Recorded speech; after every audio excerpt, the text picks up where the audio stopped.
না বিয়ে করে না প্রত্যেকটা রিসোর্টে যায়। দুদিন আগেও সে রিসোর্ট গেছে, মাওয়া গেছে, আজকে 7 দিন ছুটি রিসোর্ট ধরা লেগে। কেন উনি আপনার কি লাগে? উনি কি লাগে? গায়ে হাত দেওয়া যাবে না? বিয়ে করবেন? হ্যাঁ, করলে ডিভোর্স আছে কি বলেন? দুই সন্তানের জননী, সুখের সংসার ও স্বামী থাকা সত্ত্বেও গোপনে অন্য এক পুরুষের সঙ্গে সম্পর্কে জড়িয়ে পড়েন। শুধুমাত্র সম্পর্ক নয়, তাদের এই সম্পর্ক গিয়ে দাঁড়ায় অনৈতিক সম্পর্কে। আপনার হাজবেন্ড ভালো লাগে না? ডিভোর্স দিছে। ডিভোর্স দিছে? হ্যাঁ। আরে এখনই ঝামেলা কেন হয় নাই? ডিভোর্স দিয়ে দিছে?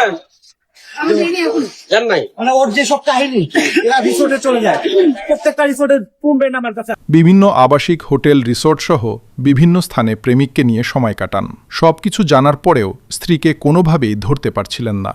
শেষ পর্যন্ত স্ত্রীকে ধরতে অফিস থেকে টানা 7 দিনের ছুটি নেন তিনি। এরপর শুরু হয় তার গোয়েন্দাগিরি। 7 দিন ছুটি রিসোর্ট ধরা লেগে। এক জায়গায় আমার কুড়িগ্রামে, আমার এলাকায়, আমার নিজস্ব বাড়ি কুড়িগ্রামে, একই এলাকার বাড়ি, ছোট ভাই হয় কিন্তু বয়স আমার 4 বছর ছোট। ওর সাথে ভাবির সম্পর্ক হাই হ্যালো হইতেই পারে, কিন্তু সে এমন ভাবে আমার পরিবারের নামে ব্লেম দিয়ে তাকে সে কনভিন্স করছে। তুমি ঢাকায় আসছো কেন এখন? ঢাকায় আসছো? ঢাকায় কেন আসছো? ভালো করে কনভিন্স করছে, বক্তব্য ঢাকায় কেন আসছো? সত্যি কথা কম। ভাই প্রেস ছুটি আসছি না আমি। কি পারেন কি আপনি? জব করি। কি জব করি? রিসোর্টে। কোন রিসোর্টের নাম? তোর রিসোর্টের নাম তোর বাপও জানে না। চুপ করো, তুমি আমার জীবন শেষ করছো, আমার 2টা বাচ্চার জীবন শেষ করছো, কেউ কোনো কথা বলবে না। আমার 2টা বাচ্চার জীবন শেষ করছো। কাইটা যেতে হবে না? রাখতেছি না ভাই, আজকে পুরো একটা জীবন নষ্ট করছে, 2টা বাচ্চা, 2টা জীবন নষ্ট করে দাও। সংসার নষ্ট করছে। কি বুঝলেন কোন? চাই ভাই, ওটা আমি কিছু করুন না, ওর বিয়ে দিয়ে দেন। আপনার মন এখন 7 দিন অপেক্ষা করার পর ঢাকার একটি রাস্তায় পরকীয়া প্রেমিকসহ হাতে নাতে ধরে ফেলেন তাদের। ভুক্তভোগী স্বামীর বাড়ি কুড়িগ্রাম জেলায়। জীবনের তাগিদে তিনি কাজ করেন পাবনার ঈশ্বরদীতে। তাদের সংসারে 2 সন্তান ও স্ত্রী কিনে ছোট্ট পরিবার। বাইরে থেকে দেখলে আপনার কাছে সবকিছু স্বাভাবিক মনে হলেও ভিতরে ভিতরে পুরো নিঃশেষ হয়ে গিয়েছিল। আমার বাসা হচ্ছে ঈশ্বরদীতে। ঈশ্বরদী পাবনা, ঈশ্বরদী, হ্যাঁ। কবে থেকে আপনি এখানে আসছেন? হ্যাঁ, আমি ওকে ধরার জন্য আসছি। বিয়ে করবে ওকে? আপনি ওনাকে বিয়ে করবেন? বিয়ে করবা? হ্যাঁ, না বিয়ে করে না প্রত্যেকটা রিসোর্টে যায়। দুদিন আগেও সে রিসোর্ট গেছে, মাওয়া গেছে। এই কুড়ি কোথায় যাচ্ছেন আপনি? কোথায় যাচ্ছেন? দাঁড়ান এখানে। 10 লাখ টাকা চাইছে, যার কারণে আমরাও আসছি, আমরাও তো আসছি, আমরাও আসছি। ওর বউ হচ্ছে ডিভোর্স দেয়নি, কারণ এ পলাতক তো, 1.5 বছর 1.5 বছরের কোনো সম্পর্ক নাই। ও পলাতক, ওর বউ জানে না কোন জায়গায় আছে, ওর বাপ মা পর্যন্ত জানে না। এই ছেলে, আমি ওরা ভাত পাওয়া পর্যন্ত ধরছিলাম যে ভাই তুই একটা যদি কোনো কথা বলে থাকিস, সব তুই এগুলো সব ভুলে যা, আমার ওয়াইফের আপনি সেকেন্ড বার ফোন দিবি না। এই যে পোলা, এই হচ্ছে সবসময় ভাই প্রেসের লোক, আপনারা দেখেন, এ সবসময় ফোন দেয়, এমনকি আমার সাথে কিভাবে লুকোচুরি করতে হবে সব শিখাই দেয়, আমার নামে কিভাবে মামলা দিতে হবে সব শিখাই দেয়।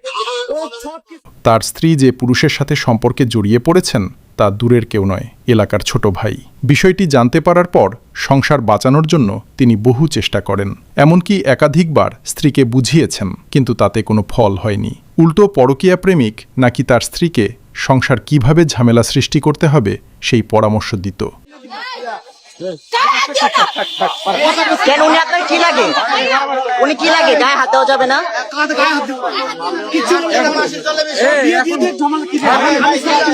আমি নিজে উদ্ধার হবো, ওনারে ডিভোর্স দিয়ে ওনারে বিয়ে দিয়ে আমি সংসার করি।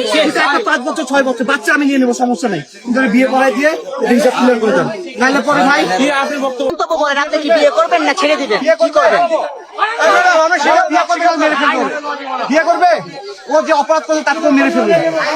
আচ্ছা গায়ে হাত আচ্ছা, আপনার মন্তব্যটা বলেন, আপনি কি করতে চান? আপনি কি বিয়ে করবেন নাকি ছেড়ে দিবেন? কি করবেন? তোমার যেটা মনে করো সেটা বলো, তুমি কি বিয়ে করবে? ঘটনার সময় এলাকায় উপস্থিত লোকজন জড়ো হয়ে যায় এবং পরিস্থিতি অনেক উত্তপ্ত হয়ে ওঠে এবং তারা প্রেমিক এবং ওই নারীর উপরে ক্ষোভ প্রকাশ করেন। এক পর্যায়ে ঘটনাস্থলে লোকজন পরকীয়া প্রেমিককে বিয়ে করবেন কিনা এমন প্রশ্ন করলে তিনি এ ব্যাপারে কোনো উত্তর দেননি। ভাই চলো সামনে বলেন, যেহেতু রাস্তায় সিনকেট হয়ে গেছে, বিয়ে করবেন? হ্যাঁ। করলে ডিভোর্স আছে কি বলেন?